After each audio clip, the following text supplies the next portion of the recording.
So there's a rapper by the name of Takeoff who lost his life recently, and the details of it are a little bit scarce. They say it was over a dice game. They say a security guard shot him by accident. Whatever additional details are brought up, I'm gonna just put it on the screen. All I can really say about it is rest in peace to Takeoff. But when you have a black famous person losing their life by means of somebody shooting them, you always have the conversation about black violence, gun violence in the black community. What can we do to stop it? What can we do to make sure that this doesn't happen to any more black men? Black men deserve to die old. They don't deserve to be taken away from us too soon. The 27 Club. You have all these different issues talked about when it's a famous black person losing their life. Yet, when the common black person has this same issue, it's not as popularized. And with all these takes about Takeoff losing his life, I found one that was absolutely interesting to me. First, I send my condolences to the family and friends of Takeoff. This has triggered me in a way I can't even explain, and I'm disappointed in our people and our culture for continuing to feed into negative stereotypes. That being said, I will no longer participate in creating music that pushes any negative agendas to black youth. I will no longer write, produce anything that harms black people. Please do not call me for anything that doesn't spread love or knowledge. I take this responsibility as a creative, and money will no longer determine what I use my God-given gift for. And that entire point is something I agree with, especially when you have these conversations about how music negatively impacts black people and how all this talk about gang violence, rap, drug use, stealing, theft, gunning down people, how that affects young black men and how they grow up in society and how that negatively impacts them when they started to grow up because they think, hey, this rapper did it and it was cool for him to do it. I'm going to start doing it. I'm going to talk about how this happened to me. I'm going to start participating in this because my favorite rapper likes to talk about it and sing about it and glorify about it. So why not take part in it? Because it's in the hood and it's cool. And yes, that is only one aspect of it. And somebody who replied to it in the comments also made a good point. Though I believe music does play influence in this, a change in music won't stop the ignorance of one's behavior. Even if another song about guns or killing or having ops was never made, people will still kill, engage in violence, gang activity, crimes, and so forth. These are grown men who know right from wrong, but choose wrong by choice. They are not forced or coerced by music. This man didn't lose his life rapping. He lost his life minding his business.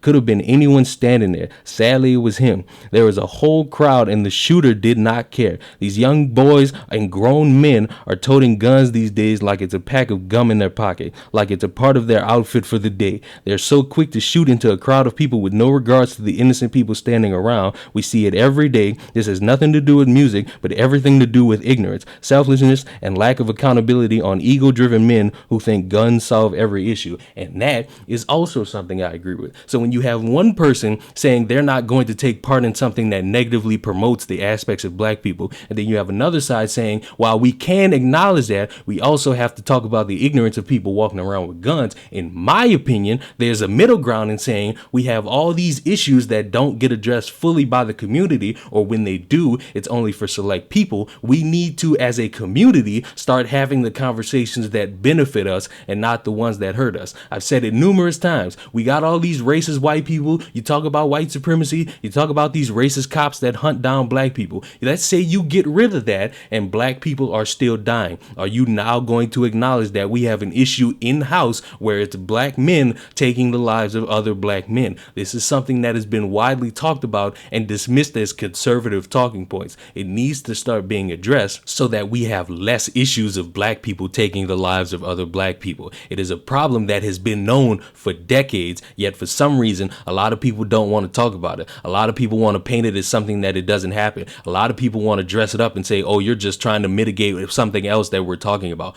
No, we're talking about black lives being lost and taken unjustly, the same way you talk about it in this aspect of white cops or white people. It's all the same. It needs to be talked about. It needs to be addressed. No amount of painting a brush over it, no amount of saying it's not really as important, no amount of only jumping when it's a famous person is going to help stop the problem. The community that likes to talk about all these different glorifying moments where we're standing up and talking about how we need to go see Black Panther and how white people need to sit outside and just buy us tickets. We need to in-house as a community start addressing the problems in the community. And yes, no longer promoting music in a negative light is a step in the right direction. Yes, acknowledging that even if we take that away, people will still do these dumb things because they lack the common sense to understand what they're doing is dumb is also the avenue to go. These are all great points. It's not about picking sides. It's about forming one cohesive argument and understanding that there's a lot of ignorance in the black community that is done by choice and by people's own ignorance. And if one is not willing to acknowledge that and start to progress towards the future, we got a problem when it pertains to black people living a long life. Because if it's okay to just say, oh, the reason this happened is because of poverty, and poverty makes people do all these things, what are we going to do to make sure that in these poverty-stricken communities, a lot of people don't resort to taking somebody else's life just so they can have an extra couple of dollars in their pocket, or they can have the new Jordans, or they can have the new shirt, or they can have the new item that pertains to money, and making sure that that validates you as a human being? No,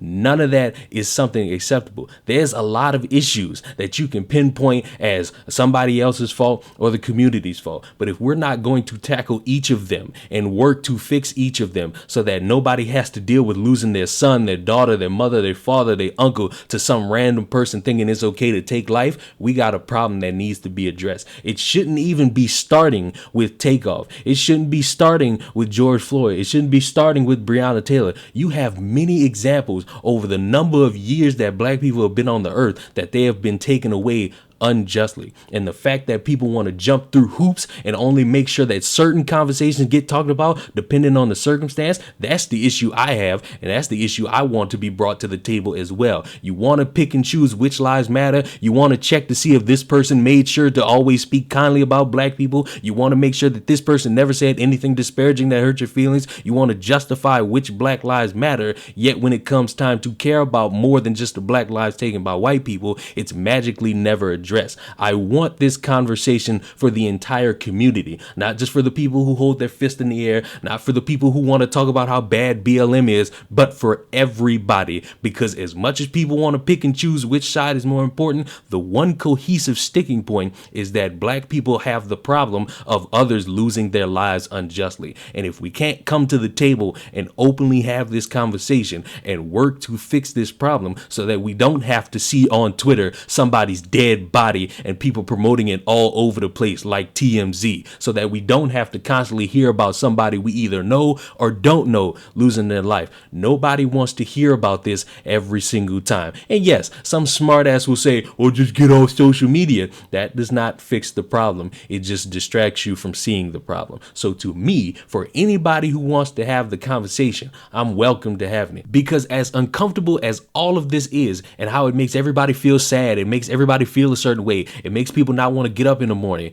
The change starts not with people in power, not with people in the suits, not the people who get on TV and just show up randomly then disappear until it's convenient for them to make money off your emotions. It starts in the community. And as a community, we got to fix this problem because we all see it as a problem. That's all I got to say. Let me know what you think about it. I'll see y'all in the next one.